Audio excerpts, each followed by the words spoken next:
Souvent, quand j'invite une personne non chrétienne à la messe, elle est marquée par un geste simple, fraternel, accueillant, le geste de la paix. Mais d'où vient ce geste? Pourquoi le fait-on et comment le fait-on? Laissez-moi vous expliquer en 2 minutes.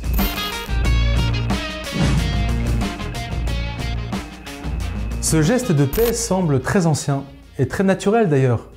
Il était utilisé pour marquer la réconciliation et l'unité. Saint Paul en parlait déjà à la fin de sa lettre aux Romains en nous disant « Saluez-vous les uns les autres par un baiser de paix ». On peut donc penser que dans les tout premiers temps de l'Église, les chrétiens étaient familiers avec ce geste.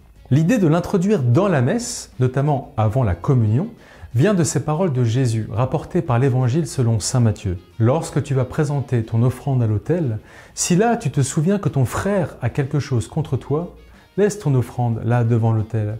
Va d'abord te réconcilier avec ton frère et ensuite viens présenter ton offrande. » Il m'est personnellement arrivé de traverser une église pour demander pardon à une personne que j'avais offensée avant de communier.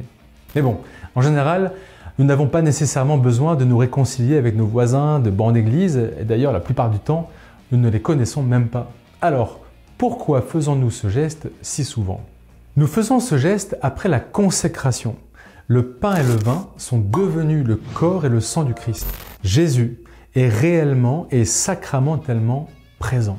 Par lui, avec lui et en lui, nous avons ensemble prié le Notre Père. Et puis, pour la seule fois dans toute la messe, les prières sont ensuite adressées directement au Christ. Seigneur Jésus-Christ, tu as dit à tes apôtres, « Je vous laisse la paix, je vous donne ma paix. Ne regarde pas nos péchés, mais la foi de ton Église. Pour que ta volonté s'accomplisse, donne-lui toujours cette paix et conduis-la vers l'unité parfaite. » Après quoi, le prêtre offre cette paix à l'assemblée, non pas par un simple signe pacifique ou fraternel, mais en donnant la présence même du Christ, qui est notre paix. Que la paix du Seigneur soit toujours avec vous. Puis, lui ou le diacre nous dit « Dans la charité du Christ, donnez-vous la paix. » Et là, c'est l'effusion, on se serre la main, on se tape l'épaule, on se fait la bise, on se sourit, ou on se regarde gêné. Mais en réalité, ce geste doit avant tout nous disposer à communier au Christ qui a fait la paix par le sang de sa croix.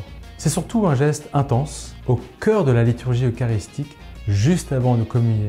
Alors, comment le faire correctement, surtout si on n'est pas à l'aise? Bien sûr, ce geste doit être adapté à chaque culture, mais sans devenir banal ou routinier. Personnellement, j'aime bien donner les 2 mains à ma sœur, mon frère, en disant « la paix du Christ, la paix du Christ ». Si possible, évitez de vous faire un gros câlin ou un shifumi avec votre voisin.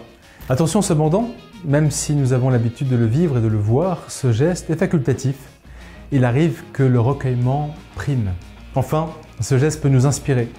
À la fin de la messe, j'ai un ami qui systématiquement va discuter avec ceux à qui il a partagé le geste de la paix. Oui, ça lui prend un peu de temps, mais c'est fraternel et missionnaire, et ça, c'est déjà beaucoup. Nous espérons que cette vidéo vous a permis de mieux découvrir ce beau geste de la paix. N'hésitez pas à partager, poser vos questions en commentaire, à vous abonner. Pour aller plus loin, on vous invite à regarder les autres épisodes de notre série, dont les liens sont en description. Et maintenant, allez dans la paix du Christ.